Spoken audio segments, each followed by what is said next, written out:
Seda, de Alessandro Barico. Traducción del italiano al español de Mario Giurgis Durán. Capítulo 1.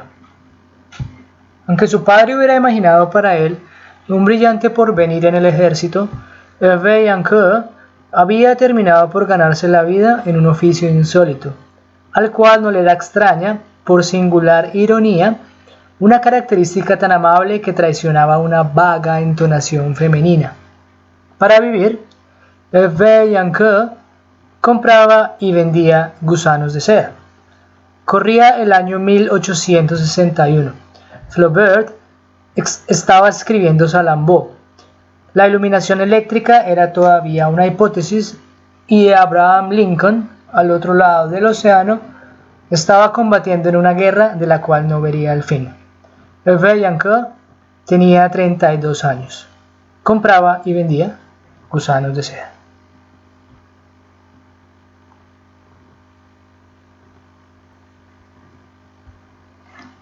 Dos. Para ser exactos, Hervé Yancourt compraba y vendía los gusanos cuando su existencia de gusano consistía en ser huevos minúsculos, de color gris o amarillo, inmóviles y aparentemente muertos. Bastaba la palma de una mano para tener millares, lo que se dice tener una fortuna en la mano.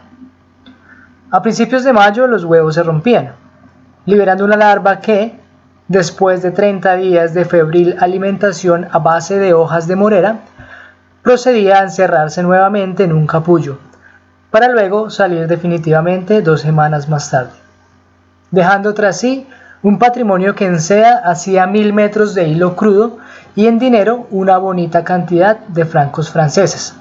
Suponiendo, claro está, que todo esto acaeciera en el respeto de las reglas y, como en el caso de Hervé Yancourt, en una región de la Francia meridional.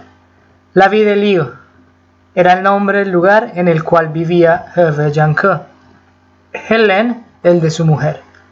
No tenían hijos. 3. Para evitar los daños de las epidemias que cada vez con mayor frecuencia afligían los cultivos europeos, Hervé Yancourt llegaba incluso a cruzar el Mediterráneo para adquirir los huevos de gusano en Siria y Egipto. En eso consistía la característica más exquisitamente aventurera de su trabajo. Cada año, a principios de enero, partía. Atravesaba 1600 millas de mar y 800 kilómetros de tierra. Escogía los huevos, discutía el precio, los compraba. Después se volvía. Atravesaba 800 kilómetros de tierra y 1600 millas de mar y entraba de nuevo en la Ville-Lyon. De ordinario, el primer domingo de abril. De ordinario, a tiempo para la misa mayor. Trabajaba todavía 2 semanas más para poner a punto los huevos y venderlos. El resto del año descansaba. 4. ¿Cómo es África?, le preguntaban. Cansada. Tenía una gran casa en las afueras del pueblo y un pequeño laboratorio en el centro, justo enfrente de la casa abandonada de Jean Verbeeck. Jean Verbeeck había decidido un día que no hablaría nunca más. Mantuvo la promesa. La mujer y las 2 hijas lo abandonaron. Él murió. Nadie quiso su casa. Así, ahora era una casa abandonada.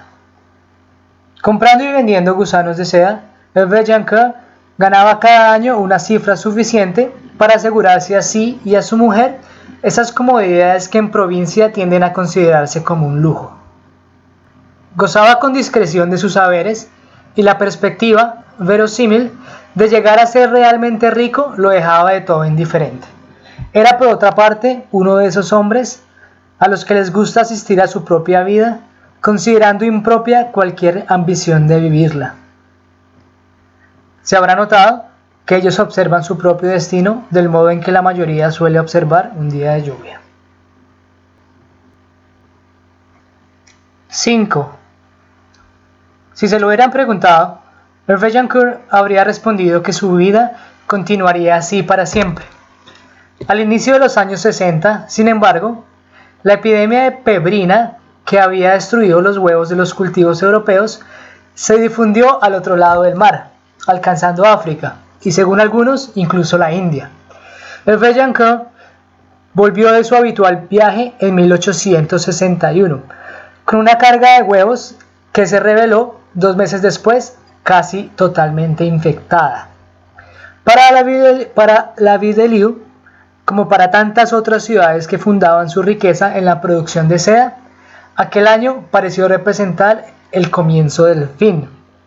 La ciencia se mostraba incapaz de comprender las causas de las epidemias, y todo el mundo, hasta en las regiones más lejanas, parecía prisionero de aquel sortilegio sin explicación. Casi todo el mundo, dijo despacio Valdaviu. Casi, agregando 2 dedos de agua a su Pernod. Nota del lector. Un Pernod es un trago francés que se echó a base de anís, así que es algo parecido al aguardiente. 6. Valdaviu era el hombre que 20 años antes había llegado al pueblo. Había enfilado directo a la oficina del alcalde. Había entrado sin hacerse anunciar. Le había puesto encima del escritorio una bufanda de seda color ocaso y le había preguntado: ¿sabe qué es esto? Cosas de mujer, respondió el alcalde. Se equivoca, dijo Valdaviu. Cosas de hombre, dinero. El alcalde lo echó. Él construyó una hilandería abajo del río, un cobertizo para el cultivo de gusanos a espaldas del bosque y una capilla dedicada a Santa Inés en el cruce de caminos de Vivier. Contrató una treintena de trabajadores. Hizo traer de Italia una misteriosa máquina de madera, todas ruedas y engranajes, y no dijo nada más por 7 meses. Después volvió a donde el alcalde, poniéndole sobre el escritorio, bien ordenados, 30.000 francos en billetes de alta denominación. ¿Sabe qué es esto?, preguntó. Plata, dijo el alcalde. Se equivoca, dijo Valdaviu. Es la prueba de que usted es un pendejo. Volvió a coger los billetes, los metió en la cartera e hizo la demanda de irse. El alcalde lo detuvo. ¿Qué diablos debería hacer?, preguntó el alcalde. Valdaviu dijo: nada, y será el alcalde de un pueblo rico.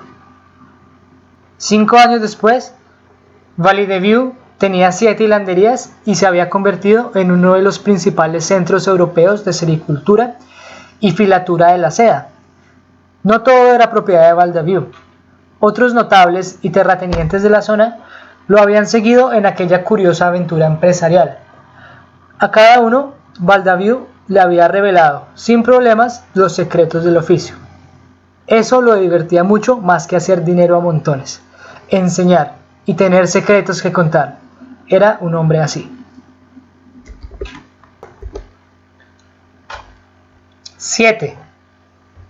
Valdaviu era también el hombre que 8 años antes había cambiado la vida de Hervé Yancourt. Eran los tiempos en que las primeras epidemias habían comenzado a mellar la producción europea de huevos de gusano. Sin descomponerse, Valdaviu había estudiado la situación y había llegado a la conclusión de que el problema no había que resolverlo, había que evitarlo. Tenía una idea, le faltaba la persona apropiada. Se dio cuenta de haberla encontrado cuando vio a Hervé Yancourt pasar delante del Café Verdun, elegante en su uniforme de subteniente de infantería y orgulloso en su paso de militar en licencia. Tenía 24 años entonces. Valdaviu lo invitó a su casa. Le desplegó delante un atlas lleno de nombres exóticos y le dijo: «Felicitaciones, finalmente has encontrado un trabajo serio, muchacho». Hervé Yancourt oyó toda una historia que hablaba de gusanos, de huevos, de pirámides y de viajes en barco. Luego dijo: «No puedo». «¿Por qué?» «En 2 días termina mi licencia. Debo regresar a París». «¿Carrera militar?» «Sí, así lo ha querido mi padre». «No es un problema». Tomó a Hervé Yancourt y lo llevó a donde el padre. «¿Sabe quién es él?», le preguntó después de haber entrado en su estudio sin hacerse anunciar. «Mi hijo», dijo el alcalde. «Mire mejor», dijo Valdaviu. El alcalde se recostó contra el espaldar de su poltrona de cuero y comenzó a sudar. Mi hijo Hervé, que en 2 días volverá a París, donde lo espera una brillante carrera en nuestro ejército, si Dios y Santa Inés lo quieren. Exacto, dijo Baldaviu. Solo que Dios está ocupado en otras cosas y Santa Inés detesta a los militares. Un mes más tarde, Hervé Jancourt partió para Egipto. Viajó en un barco llamado Adel. A los camarotes llegaba el olor de la cocina. Había un inglés que decía haber combatido en Waterloo. La tarde del tercer día vieron delfines brillar en el horizonte como olas borrachas. En la ruleta caía siempre el 16. Volvió 2 meses después, el primer domingo de abril, a tiempo para la misa mayor, con millares de huevos envueltos en algodón en 2 grandes cajas de madera. Tenía un montón de cosas que contar, pero lo que le dijo Baldaviu cuando se quedaron solos fue: háblame de los delfines. ¿De los delfines?, preguntó Hervé. De la vez que los viste. Ese era Baldaviu. Nadie sabía cuántos años tenía. 8. Casi todo el mundo, dijo despacio Baldaviu. Casi, agregando 2 dedos de agua a su pernot. Noche de agosto, después de medianoche. A esa hora, de ordinario, Verdun había cerrado hacía rato. Las sillas estaban vueltas en orden sobre las mesas. Había limpiado la barra y todo lo demás. No quedaba sino apagar las luces y cerrar. Pero Verdun esperaba. Baldaviu hablaba. Sentado frente a él, Hervé Jancourt, con un cigarrillo apagado entre los labios, escuchaba inmóvil. Como 8 años antes, dejaba que ese hombre volviera a escribirle ordenadamente su destino. Su voz le llegaba débil y nítida, sincopada por los periódicos sorbos de Pernod. Estuvo hablando minutos y minutos sin parar. La última cosa que dijo fue: no tenemos opción. Si queremos sobrevivir, debemos llegar hasta allá. Silencio. Verdun, apoyado en la barra, levantó la mirada hacia los dos. Baldaviu se empeñó en encontrar todavía un sorbo de Pernod en el fondo del vaso. Hervé Jancourt puso el cigarrillo en el borde de la mesa antes de decir: ¿y dónde queda exactamente el tal Japón? Baldaviu alzó la punta de su bastón y apuntó hacia el otro lado de los techos de Saint-Auguste. Siempre derecho hacia allá, dijo, hasta el fin del mundo. 9. En esos tiempos, el Japón estaba, en efecto, al otro lado del mundo. Era una isla hecha de islas y por 200 años había vivido completamente separada del resto de la humanidad, rechazando cualquier contacto con el continente y prohibiendo el acceso de cualquier extranjero. La costa china distaba casi 200 millas, pero un decreto imperial había conseguido volverla aún más lejana, prohibiendo en toda la isla la construcción de barcos con más de un mástil. Según una lógica a su modo iluminada, la ley no prohibía salir del país, pero condenaba a muerte a los que intentaban volver. Los mercaderes chinos, holandeses e ingleses habían tratado repetidamente de romper aquel absurdo aislamiento, pero solo habían conseguido establecer una frágil y peligrosa red de contrabando. Habían ganado poco dinero, muchos problemas y algunas leyendas, fáciles de vender en el puerto por la tarde. Donde ellos habían fallado, encontraron éxito, gracias a la fuerza de las armas, los norteamericanos. En julio de 1853, el comodoro Matthew y comodoro Perry entró en la bahía de Yokohama con una moderna flota de naves a vapor y les dio un ultimato a los japoneses en el cual se auguraba la apertura de la isla a los extranjeros. Los japoneses nunca habían visto un barco capaz de afrontar el mar a contraviento.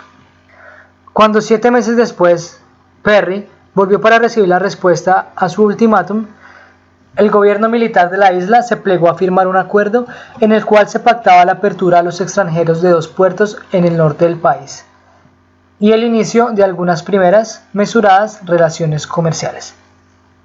El mar en torno a esta isla declaró el comodoro con cierta solemnidad, es desde hoy menos profundo. 10. Valdiviu conocía todas esas historias. Sobre todo conocía una leyenda que repetidamente afloraba en los relatos de quienes habían estado allí. Los relatos decían que en esa isla se producía la seda más bella del mundo. Llevaban más de 1000 años haciéndola. Según ritos y secretos que habían alcanzado una exactitud mística, lo que Valdiviu pensaba era que no se trataba de una leyenda, sino de pura y simple verdad. Una vez había tenido entre los dedos un velo tejido con hilo de seda japonesa. Era como tener entre los dedos la nada. Así, cuando todo pareció irse al diablo por aquella historia de la pebrina y de los huevos enfermos, lo que pensó fue: esa isla está llena de gusanos, y una isla a la que por 200 años no ha conseguido llegar un mercader chino o un asegurador inglés, es una isla a la cual ninguna enfermedad llegará jamás. No se limitó a pensarlo, se lo dijo a todos los productores de seda en la Vie de Dieu, después de haberlos convocado en el café de Verdun. Ninguno de ellos había oído hablar del Japón. Tendremos que atravesar el mundo para ir a comprar los huevos en el lugar en el cual si ven a un extranjero lo ahorcan. Lo ahorcaban, aclaró Valdiviu. Nadie sabía qué pensar. A uno de ellos se le ocurrió una objeción. Por algo será que nadie en el mundo ha pensado en ir a comprar los huevos allá. Valdiviu podía fanfarronear recordando que en el resto del mundo no había ningún otro Valdiviu, pero prefirió decir cómo estaban las cosas. Los japoneses se han resignado a vender su seda, pero los huevos no, los guardan para ellos. Y si tratas de sacarlos de la isla, lo que haces constituye un crimen. Los productores de seda de la Vie de Dieu eran quien más quien menos gentiles hombres de las leyes de su país. La hipótesis de romper las leyes en la otra parte del mundo, sin embargo, les pareció razonablemente sensata.